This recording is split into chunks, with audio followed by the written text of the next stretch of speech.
Hello again, everyone. This is Richard Dietz from FamilyProfits.com, and we're going to continue talking about how to live a more frugal, healthy, and green life one room at a time.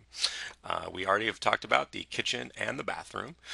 Today we're going to be going on to the bedroom as another very important room to get figured out since you spend so much time in there sleeping. People don't realize how much time they spend in their bedroom, but if you think about it, you're spending hopefully 8 hours a night sleeping in there. So it's important for us to get that one figured out as well. So let's jump right into the tips here. The number one tip is declutter for health. Basically, your bedroom should be a sanctuary, as they say, and the more clutter you have around, and they've done studies on clutter and all that, and it's a little harder to relax. You get reminded of things you need to do or things you need to pick up, drop off the dry cleaning, whatever. So the more clutter you can get out of the bedroom, the more relaxed you're going to be, and probably the better sleep that you're going to get. So that's one way to live a healthier life in the bedroom. And also, a lot of that clutter can be unhealthy, especially like I just mentioned, dry cleaning. Dry cleaning is actually pretty much a pollutant and not very healthy for you, a known carcinogen. So if you have dry cleaning, don't hang that in your bedroom. Go put that outside. You can put it out if it's a warm summer or spring day. You can put it outside, let it kind of air dry a little bit, let those chemicals kind of bleed off, or you can put it down in a closet down farther away from your bedroom. Declutter the room. Another thing, so decluttering the room. So you want to get all the stuff out of your room that you don't really need or doesn't make you feel relaxed and all that. And you can either take it and put it in other rooms, or if it's just extra stuff that you really don't need, think about donating it to a charity. We make quite a few donations to Goodwill every year. We do a couple Goodwill runs, and what's great there is you're going to get a tax write-off for that, especially if you get the receipt when you drop it off. But there's many other charities that will take donations. St. Vincent de Paul Society and Salvation Army, all of those will take donations of goods, and they run stores where they'll then resell those to people. So you're not only going to save on your taxes, which is the frugal part. You're going to be healthier by getting some of that stuff out of your room and a more calm life, and going to be greener because people are going to be reusing some of these products instead of throwing away and putting them in a landfill. So another knocked out all three on that one as well. The next thing is seasonal bedding. This is a super easy tip, but it's basically change the bedding based on the seasons. If it's summer or warm area of spring, take the blankets off the bed and just have a light sheet if necessary.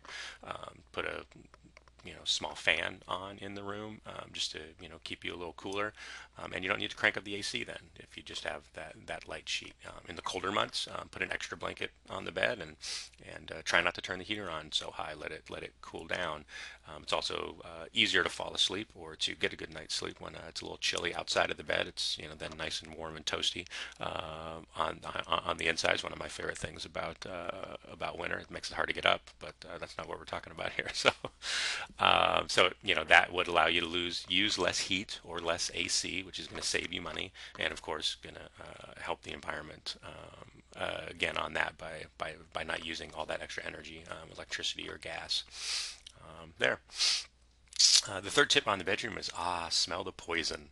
This is one of my favorite tips. Is people like to use these fancy air fresheners that they have at the store. Febreze and the ones you can plug into the outlet, and it's got a little fan on it and shoots the little scented whatever around your house. The problem with those is that those air fresheners contain known carcinogens and have been proven to basically attack the nervous system. So while it might smell good, you're basically doing some serious damage to your body.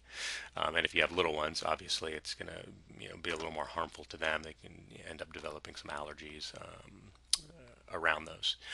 And actually, scented candles are not much better. The American Lung Association did some studies on paraffin scented candles, paraffin wax scented candles, and they found that they can lead to lead poisoning and severely affect the air quality inside your house. A lot of people don't think about the air quality inside their house, but with today's modern homes that are all weather sealed and tight as a drum, especially in the winter or summer months when you have the AC cranking, is the indoor air quality can actually be quite hazardous to your health. So it's really important to think about that. So as an alternative to those air fresheners, something you can think about is looking for natural air fresheners. A super simple one is just to put a bowl of vinegar out in a room, and the vinegar will actually absorb bad odors out of the air. And you can also drop a couple drops of essential oils on a small cotton ball, and kind of put that in a corner of the room, or behind a framed photo on the mantle or something like that, and that will actually help the air smell a little better if that's what you were shooting for. But the essential oils are 100% natural and not going to be creating a carcinogen type environment. The last tip we have in the bedroom is plastic mattress covers. Obviously, remove those whenever possible.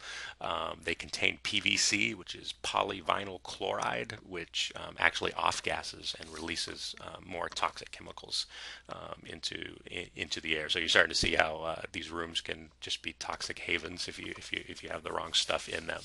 I completely realize this is hard to do if you have little ones that are in the middle of potty training and are maybe having accidents in bed. But the key on a lot of these tips is to just remove these things as quickly as possible. If they're still having accidents, then yeah, you might need a plastic mattress cover, but please try and get that out of the room as soon as possible so you're not releasing those chemicals. And if the goal is just to protect your mattress, an easy way to do that is just put a second fitted sheet on the bed. So you have two fitted sheets on the bed, and that will protect your mattress a little bit more. Obviously, maybe not from a child who's potty training, but it still helps protect the mattress. So next time, what we're going to be looking at is the car, and we talked about the car being in an important room, in that most people spend more time in their car than in their formal dining room. So we'll be looking at that. And for more great tips just like these and many more on a multitude of other topics, come join us at familyprofits.com, where our tagline and mission is more money, more freedom, and stronger families. And thanks for joining us. We'll talk to you next time.